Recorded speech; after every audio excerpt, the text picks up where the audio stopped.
जय श्री राम।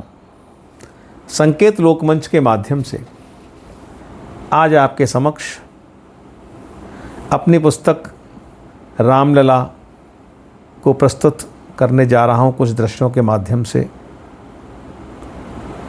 ये प्रारंभिक दृश्य है जब महाराज दशरथ अपने दरबार में अपने मंत्री, सचिव और सलाहकारों के साथ विराजमान हैं। अचानक प्रहरी आकर सूचना देता है कि महर्षि विश्वामित्र द्वार पर खड़े हैं। उनके आगमन की बात सुनकर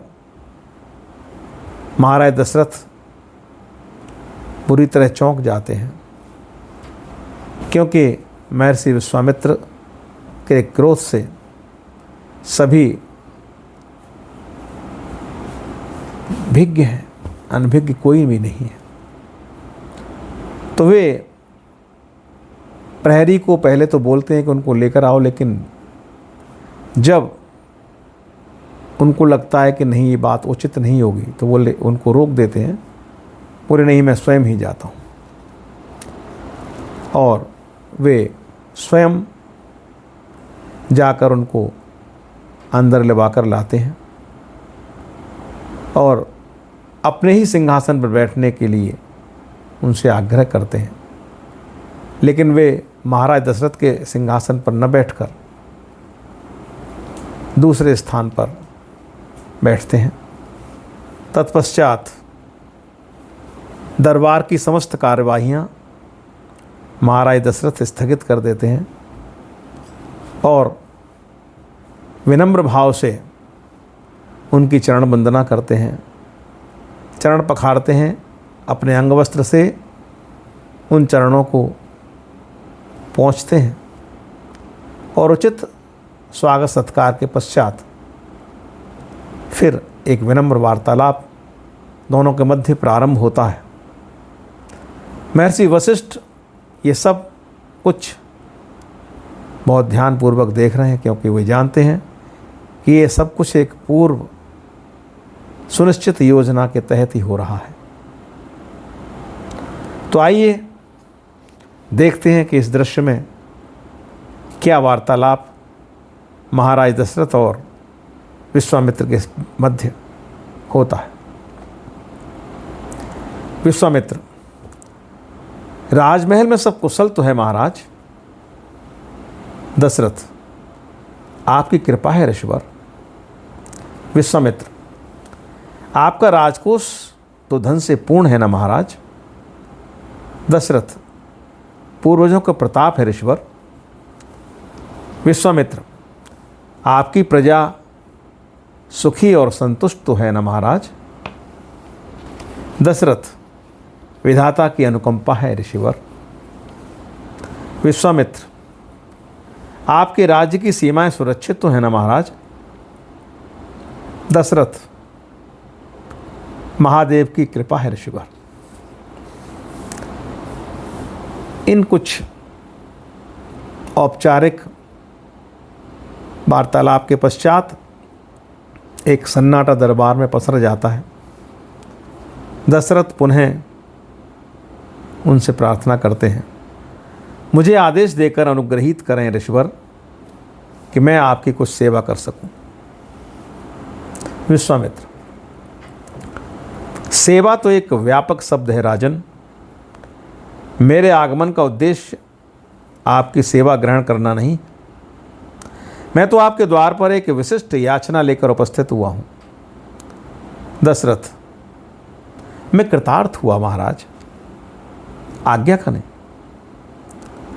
विश्वामित्र: मुझे वचन दें हे रघुवंशी महाराज दशरथ कि आप पर मिथ्याचारी होने का आरोप न लगे। दशरथ: मैं रघुवंशी दशरथ आकाश में स्थित समस्त देवों को साक्षी मानकर अपने ज्येष्ठ पुत्र राम की सौगंध उठाकर आपको ये वचन देता हूँ कि आपकी अभिलाषा इसी क्षण पूर्ण करूँगा। विश्वामित्र के मुख पर मुस्कुराहट बिखर जाती है। ईश्वर आपका कल्याण करें हे राजन। अब तीर्थों के पवित्र जल को अपनी अंजलि में लेकर संकल्प कीजिए। दशरथ अंजलि में जल भरकर संकल्प लेते हैं। विश्वामित्र, अब सौंप दीजिए राम को मेरे हाथों में कि यही है उद्देश्य मेरे यहाँ आने का। रहेंगे राम पूर्णतः सुरक्षित मेरे संरक्षण में। ये वचन है गादिपुत्र विश्वामित्र का हे राजन। महाराज दशरथ पर सहसा वज्रपात हो जाता है। वे अवाक रह जाते हैं। पूरे दरबार में सन्नाटा छा जाता है। कुछ देर तक दशरथ कुछ बोल नहीं पाते। तत्पश्चात दशरथ हृदय कंठ से कहते हैं, क्या मैं राम के मांगे जाने का कारण जान सकता हूं? विश्वामित्र तनिक आवेश में, मैं इसका कारण बताना आवश्यक नहीं समझता, किंतु आपके लिए मेरे पास कुछ असुविधाजनक प्रश्न हैं जिनके उत्तर आपको राम के ले जाने का कारण स्पष्ट कर देंगे। क्या आप जानते हैं कि आपके राज्य की सीमाएं कहां तक हैं और उन पर उपस्थित सेनापतियों की गतिविधियां क्या हैं? क्या आप जानते हैं कि सीमावर्ती क्षेत्रों में ऋषियों के कितने आश्रम हैं और वहां के लोग किस प्रकार का जीवन व्यतीत कर रहे हैं? क्या आप जानते हैं कि असुरों का आतंक दिन पर दिन बढ़ता जा रहा है? आश्रमों को जला देना, रक्त और अस्थियों की वर्षा से यज्ञों को पवित्र कर देना, निरपराध ऋषियों की नृशंस हत्या कर देना, सज्जन मनुष्यों से क्रूर व्यवहार करना और उनकी स्त्रियों को बलपूर्वक अपहरण कर लेना, ये सब उनके नित्य के कर्म हैं। क्या आप ये सब जानते हैं महाराज दशरथ? क्या आप जानते हैं कि वे वैदिक संस्कृति को नष्ट करके आर्यावर्त की पवित्र धरती पर आसुरी संस्कारों के बीज बोना चाहते हैं? कदाचित नहीं, क्योंकि आप राजभवन की दीवारों को ही अपने राज्य की सीमाएं मानते हैं, जहां आप जीते हैं अपने परिवार के साथ एक विलासितापूर्ण जीवन और रहते हैं अनभिज्ञ आसुरी अत्याचारों से कराहती मानवता की पीड़ा से। सुनकर दशरथ के स्वर पीड़ा से भर उठता है। मैं आपका मंतव्य समझ गया ऋषिवर। आप राम के द्वारा ऋषि समाज को असुरों के आतंक से मुक्त कराना चाहते हैं, किंतु राम राजमहल में रहने वाला सुकोमल राजकुमार है। वो महाभट असुरों से आपके यज्ञ की रक्षा कैसे कर सकेगा? असुरों के मायावी युद्ध कौशल के समक्ष कैसे ठहर सकेगा? कहीं ये रावण का दुष्चक्र तो नहीं कि वह आपको विवश कर राम तक पहुंचना चाहता हो? क्षमा करें ऋषिवर, मैं इस कार्य हेतु राम को नहीं दे सकूंगा। विश्वामित्र के लिए ये बात दशरथ का इस प्रकार अपने वचन से हट जाना अत्यंत क्रोध का कारण बनता है और वे क्रोध में चिल्ला उठते हैं, राजन! दशरथ हाथ जोड़कर, क्षमा करें ऋषिवर, राम में ऐसी कोई योग्यता नहीं जिससे वह मायावी असुरों के समक्ष एक पल भी ठहर सके। वह भी एक अल्प वय क्रम का अनुभवहीन बालक है। यदि आप चाहें तो मैं प्रस्तुत हूं अपने संपूर्ण सैन्य बल के साथ यज्ञ की रक्षा हेतु। विश्वामित्र इस बात से और भी अधिक क्रोधित हो उठते हैं। वे क्रोध और विद्रूप में कहते हैं, मैं राम के वयक्रम और उसकी योग्यता पर तो कोई टिप्पणी नहीं कर सकता राजन, किंतु आपकी बुद्धि को अवश्य ही आपके वय कर्म ने कुंठित कर दिया है। युद्ध करना तो अब आपकी सामर्थ्य में है ही नहीं। वचन पालन की जो परंपरा आपके कुल की पहचान थी, उसे भी अब आप अपने कायरतापूर्ण निर्णय से खंडित कर देना चाहते हैं और अपने मिथ्या आचरण से अपने कुल की कीर्ति को कलंकित कर देना चाहते हैं। मेरे लिए इस राजसभा में एक क्षण भी ठहर पाना संभव नहीं। मैं आपको अपने वचन से मुक्त करता हूं।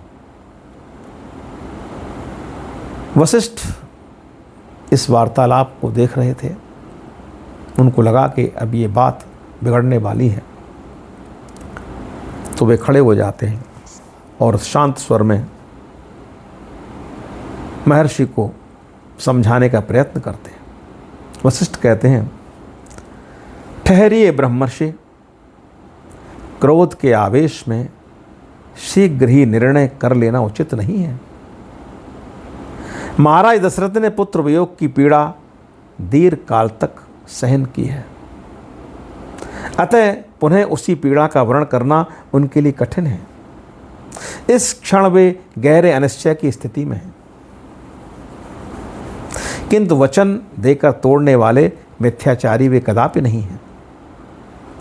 इस क्षण उन्हें सोचने के लिए समय देने की आवश्यकता है, हे ऋषिवर, ताकि वे इस दुर्बल मन स्थिति से बाहर निकल सकें। महाराज की ओर से मैं आपको आश्वस्त करता हूं कि आप यहां से निराश नहीं लौटेंगे। दशरथ वशिष्ठ की ओर कातर दृष्टि से देखते हैं। वशिष्ठ दशरथ से कहते हैं, यूँ साधारण पुरुषों की भांति व्यथित होना आपको शोभा नहीं देता महाराज। मनुष्य के जीवन में कोई घटना महत्वहीन नहीं होती है। महर्षि विश्वामित्र ने एक विशिष्ट कार्य हेतु राम का चयन किया है। यह साधारण नहीं है। इस घटना में कई महत्वपूर्ण घटनाएं निहित हैं, जिनकी व्याख्या करना अभी उचित नहीं है। आपके लिए उचित यही है कि आप राम को ब्रह्मर्षि के हाथों में निसंकोच सौंप दें। राम की सुरक्षा के संबंध में चिंतित होना निरर्थक है, क्योंकि ब्रह्मर्षि आपको राम की सुरक्षा का वचन दे चुके हैं। कोई आसुरी बाधा उनके आशीर्वाद के अमोघ कवच को नहीं बेच सकती। इसलिए आप राम की ओर से आश्वस्त रहें। ये बात सुनकर दशरथ को कुछ आश्वस्ति होती है। उनके चेहरे पर, उनके मुख पर आश्वस्ति के भाव आते हैं और वे मंत्री सुमंत को आदेश देते हैं कि राम और लक्ष्मण को राम को दरबार में बुलाने के लिए भेज देते हैं। दशरथ कहते हैं, महामंत्री सुमंत, कुमार राम को ब्रह्मर्षि की सेवा में उपस्थित करने का प्रबंध करें। आज यहीं पर इस वार्तालाप को विराम देते हैं।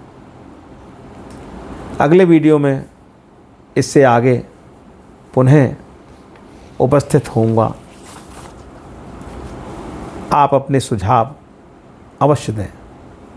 जय श्री राम।